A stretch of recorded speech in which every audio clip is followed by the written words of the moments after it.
The Canon printer error code 585 typically indicates an issue with the stack handling motor. This error can be caused by several factors, including a faulty stack holding motor drive belt, a defective wiring harness, or a problematic home position lever sensor.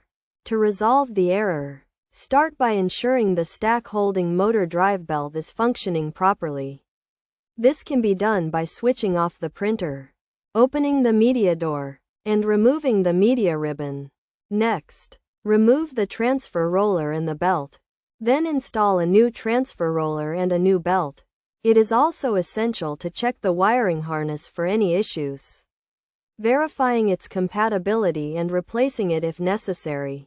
Additionally, inspect the position lever sensor, which communicates with the printer to detect the presence of paper in the holding tray during a print cycle. Clean the sensor to remove any dust or debris, and if it still fails to work, consider replacing it with a compatible sensor.